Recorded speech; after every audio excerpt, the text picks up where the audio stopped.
Bismillah, alhamdulillah, wassalatu wassalamu ala rasulillah, sayyidina wa habibina Muhammad ibn Abdillah, wa ala alihi wa ashabihi ajma'in, amma ba'd.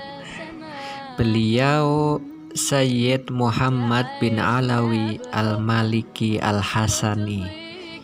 Beliau merupakan salah seorang keturunan Rasulullah Shallallahu Alaihi Wasallam. Beliau lahir di kota Makkah di tahun 1945 Masehi, lalu wafat pada tahun 2004 tanggal 30 Oktober. Tepatnya tanggal 15 bulan Ramadan di hari Jumat. Masya Allah.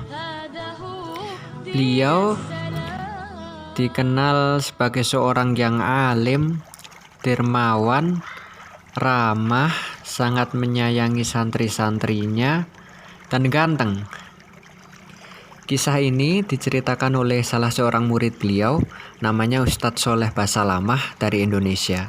Ustadz Soleh ini salah seorang santri dari Syed Muhammad Alawi di Mekah. Beliau asalnya Indonesia. Kata murid beliau, ketika Syed Muhammad Alawi Al-Maliki ini masuk ke Masjidil Haram, orang-orang Mekah yang ganteng-ganteng ini minggir dengan sendirinya karena terpukau melihat wajah beliau. Padahal di Madinah, di Mekah sana banyak sekali ya orang yang ganteng-ganteng. Tetapi ketika Syed Muhammad Alawi ini lewat, mereka minggir dengan sendirinya karena terpukau. Nah, kenapa? Karena Syed Muhammad Alawi ini tidak hanya ganteng fisiknya saja, tapi juga batinnya. Beliau memiliki akhlakul karimah, akhlak yang baik. Beliau sabar, dermawan, ramah. Maka dari itu, di dalam diri beliau ini terdapat inner beauty. Beliau memiliki inner beauty, kecantikan dari dalam. Inner beauty beliau ini memancar, sehingga orang yang melihat beliau itu terpukau, jadi terkagum. Beda halnya dengan orang yang ganteng, wajahnya saja. Contohnya misalnya perampok, preman itu walaupun gantengnya kayak apapun, kita melihatnya itu nggak nyaman.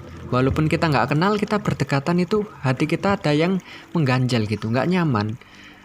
Karena dia auranya negatif, tidak punya inner beauty, sehingga kita terasa nggak nyaman. Walaupun wajahnya ganteng, tapi auranya negatif.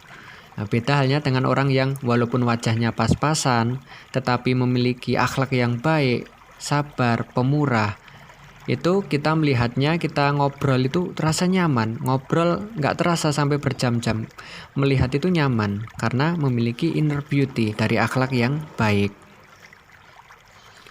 Lalu ini kisah saat beliau dihina. Di Madinah ada seorang dokter yang bernama Al-Ghamidi. Ini nama belakangnya. Al-Ghamidi ini menulis sebuah buku yang isinya itu mencaci maki Syed Muhammad Alawi Al-Maliki. Bukunya itu tebal, dicetak, dibagi-bagikan gratis, tersebar luas. Hingga suatu saat sampailah kepada Syed Muhammad Alawi Al-Maliki.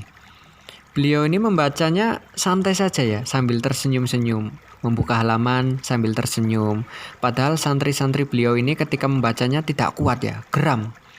Anyel ini gurunya dihina habis-habisan ini. Tapi beliau santai saja. Lalu setelah selesai, beliau menyuruh muridnya untuk menyiapkan mobil. Kata beliau, aku akan berangkat ke Madinah. Dan beliau ini membawa satu tas uang, banyak sekali. Para santri beliau sebelumnya tidak tahu apa yang ingin dilakukan beliau. Nah, setelah berangkat sampai di Madinah, beliau bertanya ke sana kemari mencari rumah. Mana rumahnya Dr. Fulan bin Fulan Al-Ghamidi? Tanya terus sampai akhirnya ketemu. Setelah ketemu beliau mengetuk pintu. Assalamualaikum. Waalaikumsalam. Setelah pintu dibuka, terjadilah percakapan. Kamu yang bernama Al-Ghamidi? Naam, ya benar. Kamu yang mengarang kitab ini? Ya, benar. Lalu Syed Alawi mengatakan, ini saya kasih uang, bukumu hebat, permisi, saya mau pergi. Nah, beliau pergi. Setelah itu Al-Ghamidi ini dikejar beliau dan berteriak-teriak, "Saya yakin antum adalah Syed Muhammad Alawi Al-Maliki. Sini, kami ingin duduk." Lalu beliau menjawab, "Tidak, cukup. Terima saja, itu uang halal, jangan khawatir." Lalu seketika itu pula Al-Ghamidi berteriak minta maaf dan berkata, "Saya yakin Anda adalah cucu Rasulullah Shallallahu Alaihi Wasallam." Masya Allah, ini salah satu akhlak mulia beliau ya. Dicaci maki tidak membalas, tapi malah memberi uang sebagaimana kakek beliau dulu, Rasulullah Shallallahu Alaihi Wasallam. Nabi Muhammad itu ketika diludahi beliau nggak marah, tapi ketika yang meludahi ini sakit beliau malah menjenguk. Dan beliau ini dikenal sangat dermawan sekali ya. Diriwayatkan dari muridnya, suatu ketika Syed Muhammad Alawi ini memegang-megang baju santrinya. Nah, dipegang-pegang, lalu beliau ini melihat ada lubang, bajunya ini bolong. Lalu beliau mengeluarkan uang, santrinya diberi uang. "Ini saya kasih uang, kamu segera membeli baju yang baru." Itu ya kasih sayang beliau terhadap santrinya. Lalu ketika ada tamu dari dalam maupun luar negeri, dari kiai-kiai Indonesia datang kepada beliau meminta doa, belajar, itu beliau selalu menyambut tamu itu dengan baik ya, dengan sangat baik sekali. Dan ketika tamunya ini mau pulang, beliau selalu memberi uang saku ya, disangoni.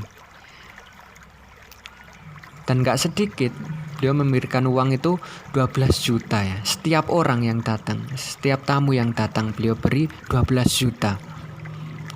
Maka dari itu ketika beliau wafat, ini yang bersedih itu seluruh dunia ya. Diriwayatkan yang sholat di masjid tempat beliau disolatkan itu sendiri ada 1 juta orang yang menyolatkan. Itu yang dekat.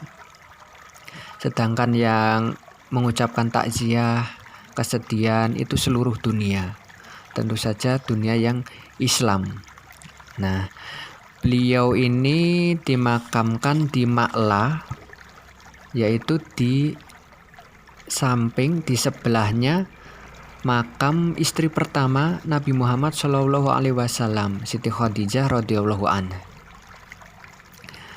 Lalu ceritanya di Ma'la itu masyarakatnya mempunyai tradisi, setiap ada makam baru itu setelah 1 minggu itu dibongkar lagi untuk dipindahkan. Lalu setelah 1 minggu dibongkarlah makam Syed Muhammad Alawi ini. Setelah dibongkar, semua orang kaget. Ini ternyata tanahnya masih basah ini. Dan jasad beliau masih utuh, masih basah. Setelah itu orang-orang sepakat, ya udah kita tunggu 1 tahun. Nah, 1 tahun berlalu, makam beliau dibongkar lagi. Setelah dibongkar, orang-orang semua tercengang lagi, kaget lagi. Loh, ini masih basah ini. Dan jasad beliau ini masih utuh, sama. Lalu ada yang mengusulkan, ya udah kita tunggu saja 5 tahun nanti.